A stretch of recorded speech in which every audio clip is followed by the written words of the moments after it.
বলছিলাম ত্রয়োদশ জাতীয় সংসদ নির্বাচন যে অনুষ্ঠিত হয়ে গেছে, এই নির্বাচন যে হয়েছে, এই নির্বাচন নিয়ে নানা প্রশ্ন তৈরি হয়েছে, যেটার কিছু জবাব অন্তর্বর্তীকালীন সরকার যে নির্বাচন পরিচালনা করেছে ইলেকশন কমিশনের মাধ্যমে, তাদের উপদেষ্টারাই কিন্তু হাঁটাহাঁড়ি ভেঙে দিয়েছে।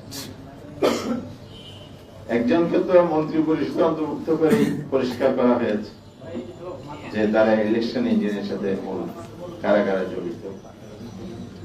আবার আরেকজন একটি মিডিয়ার সাথে কথা বলতে গিয়ে কিভাবে আমাদেরকে মেন স্ট্রিমে আসতে দেওয়া হয়নি, অর্থাৎ সরকার গঠনের সুযোগ দেওয়া হয়নি, এটা তথ্য ফাঁস করেছে। তো যাই হোক, আমি যেটা বলছিলাম, ইলেকশনটা যেভাবে আমরা আশা করেছিলাম, জনগণ আশা করেছিল, সেটা হয়নি। বিশেষ করে রেজাল্টের ক্ষেত্রে সেটা প্রতিফলনটা ঘটে নাই। তারপরে ইলেকশন আমরা জাতির বৃহত্তর স্বার্থে মেনে নিয়েছি। শপথ নিয়েছেন আমাদের নির্বাচিত সদস্যগণ, সংসদে গিয়েছে। এখন প্রশ্ন হচ্ছে, একই দিনে দুটো নির্বাচন হয়েছে। একটি হলো রেফারেন্ডাম জুলাই আদেশের উপর, প্রেসিডেন্সিয়াল অর্ডার হয়েছে। এই আদেশটা জুলাইয়ের আইনের ভিত্তি বহু আলোচনার পরে নির্ধারিত হয়ে কিন্তু জুলাই আদেশটা হয়েছে। সেই আদেশের উপরে গণভোট হয়েছে। জুলাই সনদ বাস্তবায়ন, সংবিধান সংস্কার উইদিন ব্র্যাকেট 2025, এর উপর ভিত্তি করে রেফারেন্ডাম হয়েছে। সেই রেফারেন্ডামে বাংলাদেশের 70% মানুষ হার পক্ষে রায় দিয়েছে, ভোট দিয়েছে। তাহলে হা জয়যুক্ত হয়েছে। আর একটা ভোট হয়েছে জাতীয় সংসদ গঠন। জাতীয় সংসদ গঠনের জন্য ভোট আর সংবিধান সংস্কার পরিষদ গঠনের ভোট। জুলাই সনদের আদেশের ভোটটা মানে হলো সংবিধান সংস্কার পরিষদ গঠনের ভোট। এই দুইটা ভোট একই দিনে হয়েছে, একই দিনে ভোটের রেজাল্ট হয়েছে, গেজেট নোটিফিকেশন হয়েছে। তাহলে এই জুলাই সনদ জনগণের রায়ে, জনগণের ভোটে পাশ হওয়ার পর সরকারের দায়িত্ব হচ্ছে এটার বাস্তবায়ন করা। আর জাতীয় সংসদ যেভাবে গঠিত হয়, জুলাই সনদেই বলা আছে অনুরূপ ভাবে এই সংবিধান সংস্কার পরিষদ গঠিত হবে। এখানে দেখেন জুলাই সনদের আপনি 6 থেকে 11-12 পর্যন্ত বিস্তারিত বর্ণনাগুলো আছে। বিশেষ করে এটা আর্টিকেল আপনি টেনে দেখেন কি বলা আছে। কনস্টিটিউশনে 72 যেটা বলা আছে ঠিক যে আমাদের সংসদ নির্বাচনের পরে সংসদ অধিবেশন কিভাবে ডাকবে, সেখানে স্পষ্ট করা হয়েছে সংসদ নেতা প্রধানমন্ত্রী তিনি প্রেসিডেন্টকে লিখিতভাবে সংসদের অধিবেশন ডাকার জন্য পরামর্শ দিবেন। প্রধানমন্ত্রীর পরামর্শ অনুযায়ী রাষ্ট্রপতি অধিবেশন ডাকবেন। এখন প্রশ্ন হচ্ছে, ভোট হয়েছে দুটো এবং স্বাভাবিক প্রক্রিয়ায় দুটো অধিবেশনে ডাকা হবে, কিন্তু আমরা লক্ষ্য করলাম একটি অধিবেশন ডাকা হয়েছে জাতীয় সংসদে। শপথের জায়গায় যদি আসি, বর্তমান যারা সরকারে আছেন বিএনপি, ওনাদের সদস্যরা দলীয় সিদ্ধান্তের ভিত্তিতে জাতীয় সংসদের শপথ, সদস্যের শপথ নিয়েছেন, সংবিধান সংস্কার পরিষদের শপথটা নেন নাই।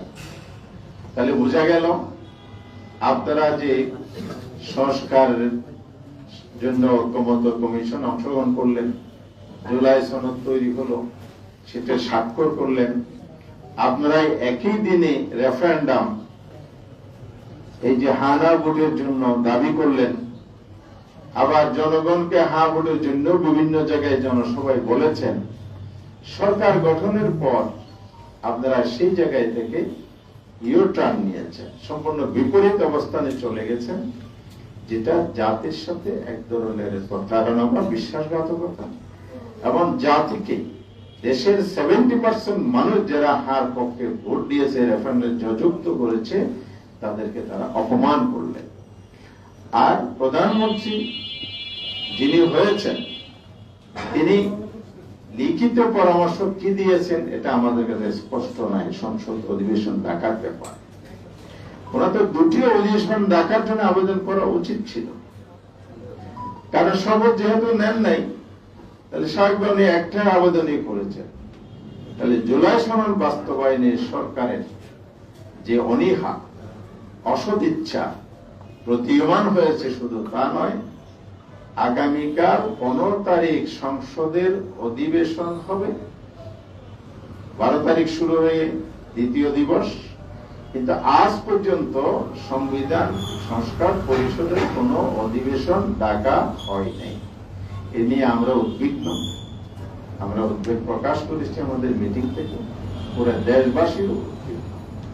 সেই জায়গা থেকে আমরা স্পষ্ট করে বলতে চাই, আগামীকাল 30 দিন শেষ হবে পঞ্জিকা দিবস অনুযায়ী, ক্যালেন্ডার ডে অনুযায়ী। এর মধ্যে যদি সরকার সংবিধান পরিষদের অধিবেশন না ডাকে বা ডাকার ব্যবস্থা না করে, তাহলে আমরা 11 দল আজকের এই বৈঠকে শীর্ষ নেতৃত্বের সাথে পরামর্শ করে আজকে বৈঠক ডেকেছি। সেই বৈঠক থেকে স্পষ্ট আমরা সিদ্ধান্ত নিয়েছি, এটি সরকারের জন্য আগামী দিনটি শেষ দিন সংসদ অধিবেশন ডাকা, জুলাই সনদে যেভাবে বলা আছে, অবিলম্বে যেন সরকার এই ব্যবস্থাটা নেন, অধিবেশন ডাকার ব্যবস্থা নেন। যদি না নেন, তাহলে আমরা স্পষ্ট বলতে চাই, জাতির কাছে আপনারা ক্ষমা পাবেন না।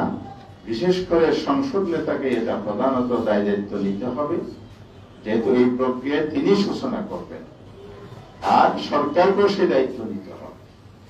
জনগণ সরকারের এই অবহেলা, অবজ্ঞা, জনমতকে উপেক্ষা করে চলা, জনগণকে অপমানিততার দায় যেমন নিতে হবে, আমরা দায়িত্বশীল বিরোধী দল হিসাবে এবারে আমাদের সংসদ সদস্যগণ অবশ্যই সংসদে ভূমিকা রাখবেন। তার পাশাপাশি আমরা এটা সিদ্ধান্ত নিয়েছি, জুলাই সনদ বাস্তবায়নের জন্য যদি দ্রুত ব্যবস্থা না নেওয়া হয়, অর্থাৎ আগামীকালের মধ্যে যদি অধিবেশন ডাকার জন্য উদ্যোগ গ্রহণ না করা হয়, জনগণকে সাথে নিয়ে জনগণের সম্মান, মর্যাদা, আকাঙ্ক্ষা সমুন্নত রাখার জন্যই আমরা রাজপথে আন্দোলনে যেতে বাধ্য হব। এবং খুব সহসাই শীর্ষ নেতৃবৃন্দের বৈঠক দেখে আমরা সেই আন্দোলনের কর্মসূচি ঘোষণা করব এবং জনগণকে সম্পৃক্ত করে জনগণের দাবি, জনগণের ভোটাধিকার যে বাস্তবায়ন করতে হবে, সেই দাবিতে আমরা ঐক্যবদ্ধভাবে রাজপথে নামব ইনশাআল্লাহ। এটাই হচ্ছে আজকের আমাদের মৌলিক সিদ্ধান্ত।